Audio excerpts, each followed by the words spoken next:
साथियों, सबसे पहले तो आप लोग ये समझ लीजिए, किसी भी स्टेट की सरकार यदि कोई कार्य करती है तो वो अपना कार्य योजनाओं के माध्यम से संपन्न करती है। जी हाँ साथियों, मान के चलिए राजस्थान में बजल्ला सरकार यदि 1000 करोड़ रुपए इन्वेस्ट करेगी तो 80% जो पैसा है ना, वो योजनाओं के माध्यम से लोगों तक पहुंचेगा या फिर लोगों के लिए योजनाओं में इन्वेस्ट किया जाएगा। इसलिए आपको योजनाओं के विषय में जानकारी पता होनी चाहिए और हमारा कार्य एक एक योजना को आप लोगों तक पहुंचाने का है। यदि योजना में कोई बदलाव आता है या फिर कोई चेंज आता है तो उसकी सूचना भी आप लोगों तक सबसे पहले पहुंचाते हैं। और यदि आप भी चाहते हैं कि राजस्थान में कोई योजना निकल कर सामने आए तो उसकी सही एवं सटीक जानकारी आप लोगों तक पहुंचे तो आपको हमारे चैनल को सब्सक्राइब कर लेना चाहिए। जी हाँ साथियों, स्वागत है आप सभी लोगों का हमारे यूट्यूब चैनल स्टडी समागम पर। दोस्तों, आज के इस वीडियो में मैं आप सभी के लिए राजस्थान की कुछ महत्वपूर्ण और मुख्य योजनाओं के विषय में कुछ खास अपडेट देने वाला हूं। साथियों, ये योजना राजस्थान के अंतिम पायदान के व्यक्ति को भी लाभान्वित कर रही है, इसलिए आप लोगों के लिए ये सबसे महत्वपूर्ण वीडियो रहने वाला है। दोस्तों, आज के इस वीडियो में एनएफएसए के कुछ निर्देश आए हैं, उनके विषय में चर्चा करेंगे। आपको पता होना चाहिए 450 रुपए वाले गैस सिलेंडर की एलपीजी आईडी को आपके राशन कार्ड से शेडिंग किया जा रहा है, उसके संबंध में एक नया अपडेट आया है। साथ में हमारे राजस्थान के अधिकांश लोग ऐसे हैं जिनके पास राशन कार्ड है और उनको इस महीने का भी राशन नहीं मिलेगा और अगले महीने का भी राशन नहीं मिलेगा। यदि आपका नाम है इस सूची में तो आप लोग देख लीजिएगा और आप लोग क्या उपाय कर सकते हैं वो भी बताने वाला हूं। दोस्तों, आप लोग बार बार ये अपडेट लेते हो कि सर हमको पालनहार योजना से संबंधित कोई नई सूचना दीजिए, हमको बताइए इस योजना के संदर्भ में क्या नए अपडेट आ रहे हैं। तो दोस्तों, आज के इस वीडियो में मैं आपको पालनहार के संबंध में कुछ नए और महत्वपूर्ण अपडेट बताने वाला हूं। पेंशन मिलना शुरू हो चुका है। जी हाँ साथियों, यदि आप राजस्थान के पेंशनधारी हैं तो आप लोगों के लिए खुशखबरी वाली अपडेट है। अब आपका इंतजार खत्म हो चुका है। यदि आपको पेंशन नहीं मिली है तो आपको क्या करना होगा वो भी मैं आपको इस वीडियो में बताऊंगा ताकि आपको पेमेंट समय से प्राप्त हो जाए।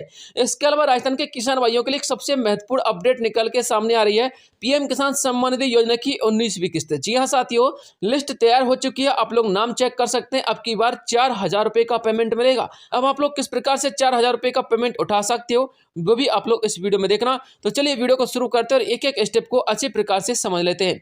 साथियों, सबसे पहले हम एनएफएसए कुछ महत्वपूर्ण नए निर्देशों के बारे में जान लेते हैं। साथ में दोस्तों, आप लोगों की उज्ज्वला योजना की जो सीडिंग की जा रही है आपके राशन कार्ड में, उसके संबंध में भी महत्वपूर्ण अपडेट है, वो भी देखिएगा।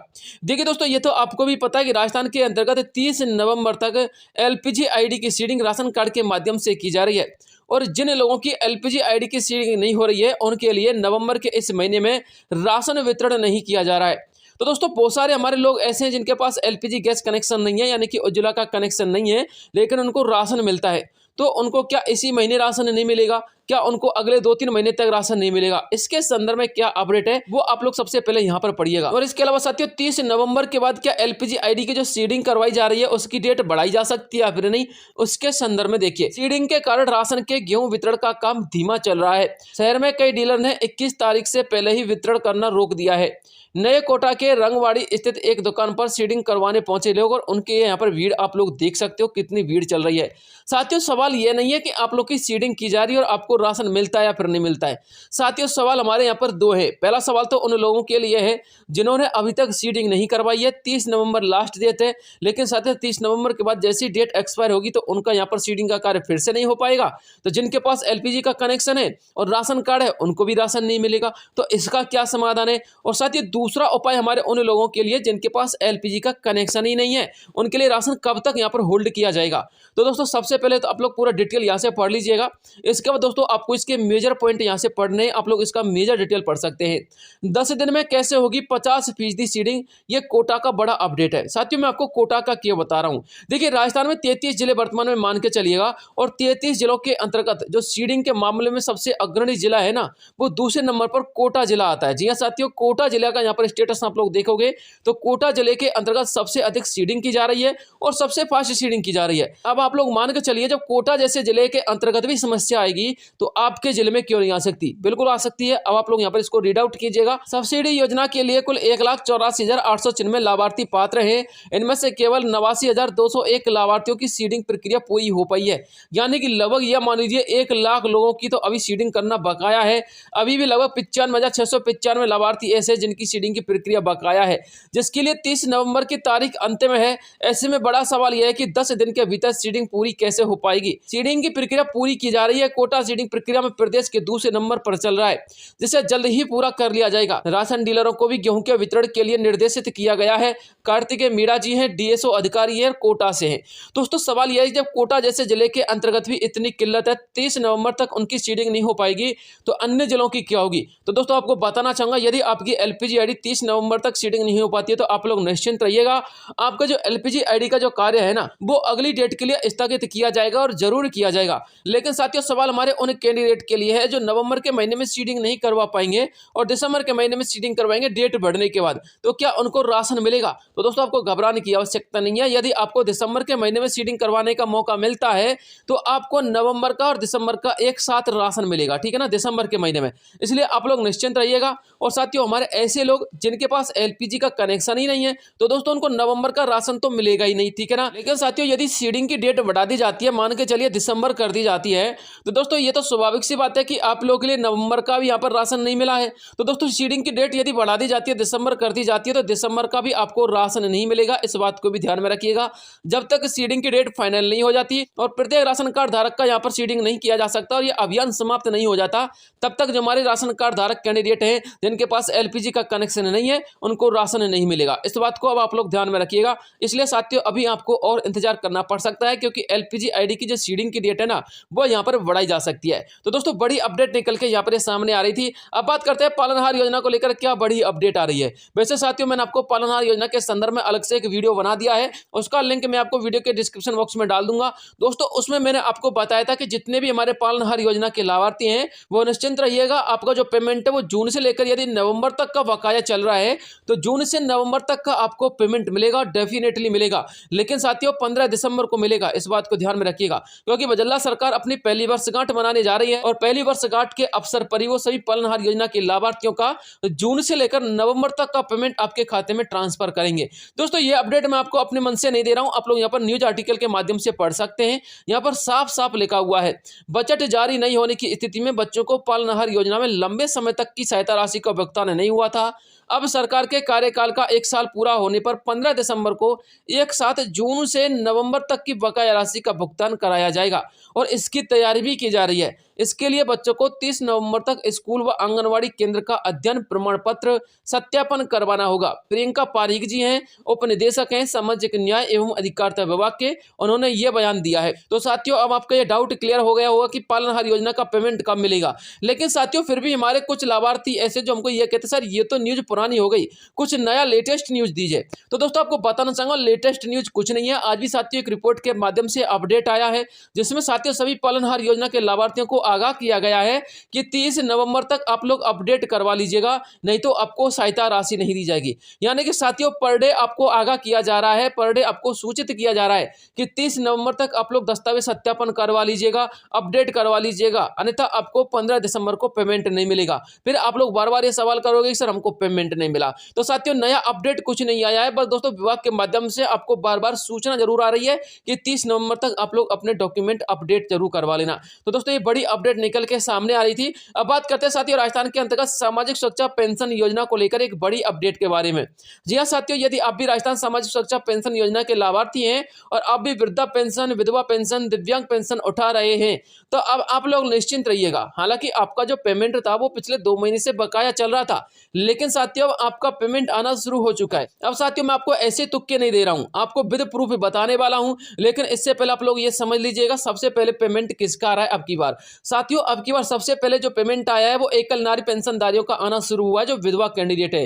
हालांकि साथियों पिछली बार दिव्यांगों का आना शुरू हुआ था, लेकिन अब की बार एकल नारी का आया है, यानी कि लगभग 70% एकल नारी पेंशनधारियों का जो पेमेंट है ना वो उनके खाते में ट्रांसफर हो चुका है। और साथियों दिव्यांगों का भी आना शुरू हो चुका है, लगभग 25 से लेकर 30% दिव्यांग कैंडिडेटों का पेमेंट आ चुका है। और दोस्तों वृद्धा कैंडिडेट का भी पेमेंट आना शुरू हो चुका है, लेकिन 10 से लेकर 15% जो वृद्धा कैंडिडेट है ना सिर्फ उन्हीं को पेमेंट आना शुरू हुआ है। अब साथियों पेमेंट कब तक आ जाएगा वो तो मैं आपको बताऊंगा ही, लेकिन इससे पहले आप लोग विद प्रूफ ये चेकआउट कीजिए कितने लोगों के पेमेंट आना शुरू हुआ है और वाकई में पेमेंट आया है फिर नहीं आया और कितने महीने का आया है। तो दोस्तों हमारे कुछ पेंशनधारी हैं, यहाँ पर आप लोग उनका पीपीओ नंबर देख लेना। यहाँ पर साथियों 729 इनका पीपीओ नंबर है। साथियों पीपीओ नंबर मैं इसलिए दिखा रहा हूँ ताकि आपको ऐसा ना लगे कि मैं यहाँ पर एक एक कैंडिडेट का स्टेटस बार बार रिपीट कर रहा हूँ, ठीक है ना। तो दोस्तों इनका यहाँ पर 729 लास्ट अंक था, लेकिन अब आप लोग इसका स्टेटस चेक करोगे तो आपको पता चलेगा कि सितंबर के महीने का पेमेंट इनको 14 तारीख को यानी कि 14 नवंबर को ट्रांसफर किया जा चुका है, सितंबर के महीने का पेमेंट, ठीक है ना। इसके अलावा साथियों आप लोग और भी चेकआउट कर सकते हैं। इनका जो पीपीओ का लास्ट अंक है वो 318 है, और दोस्तों इनका जो पेमेंट है वो लगभग इनको 14 नवंबर को प्राप्त हुआ था, वो भी इनको सितंबर का प्राप्त हुआ था। अभी अक्टूबर का पेमेंट आना शुरू नहीं हुआ है, जिन लोगों का अक्टूबर का आएगा वो भी मैं आपको बता दूंगा। इसके अलावा साथियों इनका भी आप लोग चेकआउट कीजिएगा, 227 इनका यहाँ पर पीपीओ है।